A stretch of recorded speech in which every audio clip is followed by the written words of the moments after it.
Hi friends, welcome to Indian recipes Tamil. நம்ம இன்னைக்கு எல்லாரோட ஃபேவரேட்டான குலாப் ஜாமுன் எப்படி செய்கிறதுன்னு பார்க்க போகிறோம். அதுவும் கோதுமை மாவு வச்சு ரொம்ப சிம்பிளான முறையில் வீட்டில் இருக்க பொருட்கள் வச்சு பண்ணியிருக்கோம். பொதுவாக குலாப் ஜாமுன் செய்யணுன்னா கடையில் இருந்து இன்ஸ்டன்ட் மிக்ஸ் வாங்கி பண்ணுவோம், இல்லைனா பால் பவுடர் அதுக்கப்புறமா கோயாலாம் வச்சு பண்ணியிருப்போம். ஆனால் இந்த குலாப் ஜாமுன் வீட்டில் இருக்க கோதுமை மாவு வச்சு ரொம்ப ரொம்ப டேஸ்டியாக ஜூஸியாக பண்ணியிருக்கோம். இப்போ வாங்க ஃப்ரெண்ட்ஸ், இந்த ரெசிபி எப்படி செய்கிறதுன்னு வீடியோக்குள்ளே போய் பார்க்கலாம். ஃபஸ்ட்டு இந்த ரெசிபி பண்ணுறதுக்கு ஒரு கடாய் சூடுபடுத்திட்டு அதில் 1 டேபிள் ஸ்பூன் அளவு நெய் சேர்த்துக்கோங்க. நெய் நல்லா உருகட்டும். கடாயில் எல்லா பக்கமும் படுறது அளவுக்கு நெய்யை இது போல் பண்ணிக்கோங்க. அதுக்கப்புறமா இதில் கோதுமை மாவு சேர்த்து வறுத்தெடுக்க போகிறோம். நான் 1 கப் அளவு கோதுமை மாவு சேர்த்துருக்கேன். இது 200 கிராம் அளவு கோதுமை மாவு இருக்கும். சேர்த்துட்டு லோ ஃப்ளேம்லேயே வச்சு நல்லா ஃப்ரை பண்ணிக்கோங்க. இதோட கலர் லேசாக சேஞ்ச் ஆகி வரும், அந்த அளவுக்கு நம்ம ஃப்ரை பண்ணி எடுக்கணும். ஹை ஃப்ளேமில் வச்சு ஃப்ரை பண்ணிங்கன்னா சீக்கிரமாகவே கரிஞ்சிரும், அதோட வாசனை நல்லா இருக்காது. அதனால் லோ ஃப்ளேம்லேயே வச்சுட்டு நல்லா வறுத்துக்கோங்க. நெய்யில் கோதுமை வறுக்கிறதுனால நல்ல ஒரு ஃப்ளேவர் கொடுக்கும், நல்ல கமன்னு வாசனையாக இருக்கும்.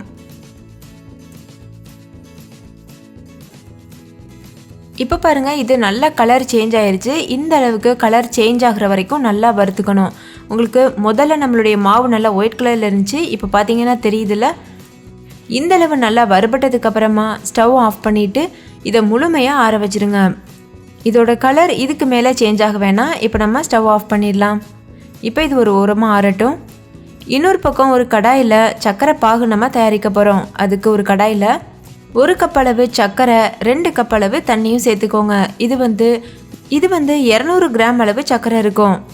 இதில் நான் இப்போது 2 கப் அளவு தண்ணி சேர்த்துருக்கேன். இது நல்லா கொதிச்சு வரணும். நம்ம குலாப் ஜாமுனுக்கு பாகு காய்ச்சுவோம்ல, அந்த மாதிரி பதத்துக்கு நல்லா கொதிச்சு வரணும். சர்க்கரையெல்லாம் நல்லா கரைஞ்சிட்டு ஒரு 10 நிமிஷத்துக்கு இதை ஹை ஃப்ளேமில் வச்சு நல்லா கொதிக்க வச்சு எடுத்துக்கோங்க. இதோட பதம் லேசாக பிசு பிசுப்பாக இருக்கணும்.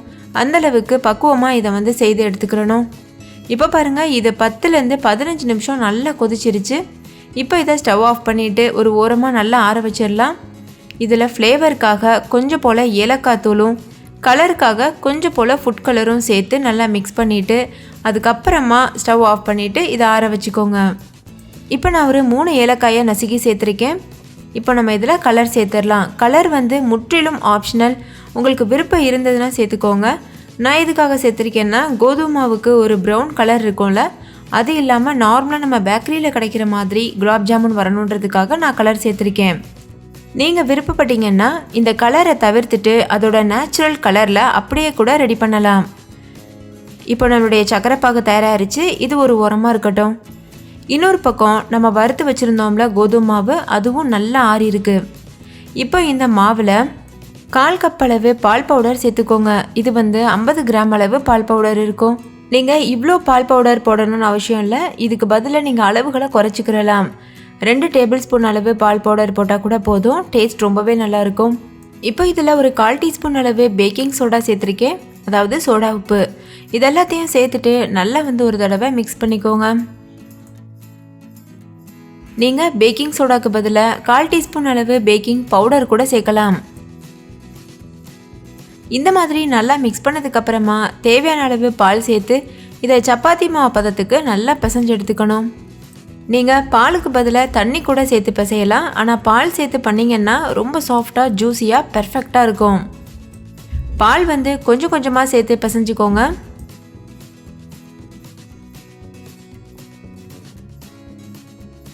நான் காய்ச்சி ஆற வச்ச பால் சேர்த்துருக்கேன். சூடான பால் சேர்க்கக்கூடாது. பொதுவாக நம்ம குலாப் ஜாமுனுக்கு மாவு அழுத்தி பிசைய வேணாம் அப்படின்னு சொல்லுவோம். ஆனால் இந்த கோதுமை மாவு குலாப் ஜாமுனுக்கு மாவு நல்லா அழுத்தியே பிசையலாம். நம்ம சப்பாத்தி மாவு பிசைவோம்ல, அந்த மாதிரி. உங்களுக்கு கோதுமை மாவோட பச்சை வாசனை லேசாக வர மாதிரி தெரிஞ்சிச்சுன்னா நீங்கள் இதில் வெனிலா எசன்ஸ் கூட சேர்த்துக்கிறலாம். இந்த மாவு பிசைகிறோம்ல, இதில் வெனிலா எசன்ஸ் ஒரு 1/4 டீஸ்பூன் அளவு சேர்த்துட்டு நல்லா பிசைஞ்சிங்கன்னா கோதுமை மாவோட வாசனை கூட வராது. இப்போ பாருங்கள், இது நல்லா பிசைஞ்சாச்சு. நல்லா சாஃப்டாக பிசைஞ்சு எடுத்துக்கோங்க. இந்தளவுக்கு நல்லா பிசைஞ்சு எடுத்ததுக்கப்புறமா இது ஒரு 1/2 மணி நேரம் அப்படியே ஊற விட்டுருங்க. இது எவ்வளோ நல்லா ஊறுதோ அந்தளவுக்கு நம்மளோட குலாப் ஜாமுனும் சாஃப்டாக வரும். இப்போ இது ஒரு ஓரமாக இருக்கட்டும். 1/2 மணி நேரத்துக்கு அப்புறம் பார்க்கலாம். இப்போ பாருங்கள் அரை மணி நேரம் ஆயிடுச்சு. இது நல்லா ஊறி இருக்குது. கொஞ்சம் டைட்டாக இருக்க மாதிரி இருந்ததுன்னா நீங்கள் இன்னும் கொஞ்சம் பால் சேர்த்து கூட பிசைஞ்சிக்கலாம். ரொம்ப டைட்டாக இருந்ததுன்னா நம்ம உருட்டும் போது நிறைய கிராக்ஸ் விழுகிறதுக்கு வாய்ப்பு இருக்குது. அதனால் கொஞ்சமாக பால் சேர்த்து பிசைஞ்சிட்டு அதுக்கப்புறமா உருட்ட ஆரம்பிங்க. உள்ளங்கையில் வச்சு நல்லா உருட்டிட்டு அதுக்கப்புறமா அதுக்கு ஒரு சிலிண்டர் ஷேப் கொடுங்க. பாருங்கள் இந்த மாதிரி. நீங்கள் உருண்டையாக உருட்டி கூட நார்மல் குலாப் ஜாமுன் மாதிரியும் பொரிக்கலாம். நான் இந்த மாதிரி ஷேப்பில் பொரிச்செடுக்க போகிறேன். முடிஞ்சளவு கிராக்ஸ் எதுவும் இல்லாத மாதிரி பார்த்துக்கோங்க. இதே மாதிரி மீதம் இருக்க எல்லா மாவுலையும் உருட்டி வச்சுருங்க. நல்லா உருட்டி வச்சதுக்கப்புறமா ஒரு கடாயில் எண்ணெயை சூடுபடுத்திட்டு இதை நம்ம பொரிச்சு எடுத்துடலாம். இப்போது எண்ணெய் ஓரளவுக்கு நல்லா சூடாக இருக்குது. குலாப் ஜாமுனுக்கு எப்போதுமே ரொம்ப சூடான எண்ணெயில் நம்ம பொரிக்கக்கூடாது. ஓரளவு மிதமான சூட்டில் இருக்கும்போதே குலாப் ஜாமுன்களை உள்ளே சேர்த்துடணும். அதே மாதிரி லோ ஃப்ளேமில் வச்சு 2 பக்கம் திருப்பி விட்டு பொரிச்செடுக்கணும். ஒவ்வொரு பேட்ச் வைஸாக போட்டு பொரிச்செடுங்க. கொஞ்சம் கொஞ்சம் குலாப் ஜாமுன்களாக சேர்த்து பொரிச்செடுங்க. எல்லா பக்கமும் ஒரே கலர் வர்றதுக்காக நம்ம என்ன பண்ணணும்னா கைவிடாமல் அதை கலந்து விட்டுட்டே இருக்கணும். அப்போ அது எல்லா பக்கமும் ஒரே மாதிரி வெந்து வரும்.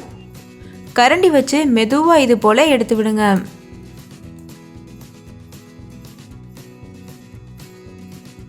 ரொம்ப அதிகமாக நம்ம கலரிடக்கூடாது. ஸ்டார்டிங்கில் கொஞ்சமாக லேசாக கலந்து விடுங்க.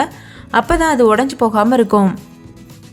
அதுக்கப்புறம் 2 பக்கம் திருப்பி விட்டு நான் சொன்னது போல் ஒரே கலரில் வந்ததுக்கப்புறமா நம்ம வெளியில் எடுத்துடலாம். அதாவது கோல்டன் ப்ரௌன் கலரில் வந்ததுக்கப்புறமா.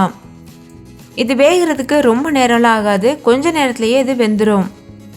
ஏன்னா நம்ம ஏற்கனவே மாவை நெய்யில் நல்லா வறுத்து வேக வச்சுருக்கோம்ல, அதனால் இது சீக்கிரமாகவே வெந்து வந்துடும்.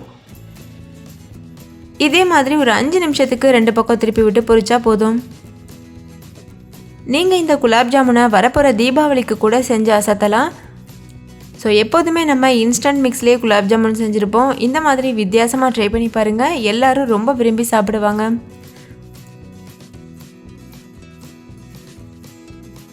அவ்வளோதான். இப்போ பாருங்கள் குலாப் ஜாமுன்கள் சூப்பராக ஃப்ரை ஆயிடுச்சு. இந்த மாதிரி கோல்டன் ப்ரௌன் கலர் வந்ததுக்கப்புறமா வெளியில் எடுத்துடுங்க. எடுத்துட்டு நம்ம ஏற்கனவே செஞ்சு வச்சுருக்கோம்ல சக்கரை பாகு, அதில் சேர்த்துருங்க. இதே மாதிரி மற்ற எல்லா மாவுலையும் குலாப் ஜாமுன்களை பொரிச்சிட்டு அதுக்கப்புறமா சக்கரை பாகில் சேர்த்துருங்க. சேர்த்துட்டு நல்லா மிக்ஸ் பண்ணிவிட்டு இதை அப்படியே ஒரு 3லேருந்து 4 மணி நேரம் ஊற விட்டுருங்க. நல்லா ஊறினதுக்கு அப்புறமா நீங்கள் வெளியில் எடுத்து இதை சர்வ் பண்ணலாம். ஸோ அவ்வளோதான் ஃப்ரெண்ட்ஸ், நம்மளுடைய டேஸ்டியான குலாப் ஜாமுன்கள் சூப்பராக தயாராகிருச்சு. இதே மாதிரி மீத இருக்க எல்லா குலாப் ஜாமுன்களையும் நான் பொரித்து இந்த சிரப்லையே போட்டுட்ருக்கேன். இதே மாதிரி நீங்களும் பண்ணுங்கள். இப்போ பாருங்கள் எல்லா குலாப் ஜாமுன்களும் நல்லா ஊறிடுச்சு. சூப்பராக ரெடியாக இருக்குது. பார்க்கும்போதே சாப்பிடணும் போல் இருக்குல்ல. இது யாருமே நம்ப மாட்டாங்க நம்ம கோதுமாவில் தான் பண்ணினோன்னு. அந்தளவுக்கு பெர்ஃபெக்டாக இருக்கும். இதோட டெக்ஸ்டரை நீங்களே பாருங்கள், எவ்வளோ ஜூஸியாக எவ்வளோ சாஃப்டாக இருக்குது. ஸோ ஃப்ரெண்ட்ஸ், கட்டாயம் நீங்கள் இந்த ரெசிபியை ட்ரை பண்ணி பாருங்கள். ட்ரை பண்ணிவிட்டு உங்கள் எக்ஸ்பீரியன்ஸ் எப்படி இருந்ததுன்னு கமெண்ட்லையும் கூட ஷேர் பண்ண மறந்துடாதீங்க. கூடவே நீங்கள் ட்ரை பண்ண ரெசிபியோட பிக்கை என்னோட இன்ஸ்டாகிராம் பேஜில் ஷேர் பண்ண மறந்துடாதீங்க. அதோட லிங்க் இந்த வீடியோவுக்கு கீழே இருக்க டிஸ்கிரிப்ஷன் பாக்ஸில் இருக்குது. இந்த வீடியோ பிடிச்சிருந்தா லைக் பண்ணுங்கள், உங்கள் ஃப்ரெண்ட்ஸ் கூட ஷேர் பண்ணுங்கள், நம்ம சேனலை சப்ஸ்கிரைப் பண்ணுங்கள். கூடவே இருக்க பெல் சிம்பலையும் கிளிக் பண்ணிவிட்டு ஆல் என்ற ஆப்ஷனையும் கிளிக் பண்ணி சேவ் பண்ணிக்கோங்க. அப்போ தான் நான் தினம் அப்லோட் பண்ணுற ரெசிபிஸ் உங்களை சேரும். ஓகே ஃப்ரெண்ட்ஸ், இன்னொரு சூப்பரான ரெசிபியோட நான் உங்களை சந்திக்கிறேன். தேங்க்யூ, பாய்.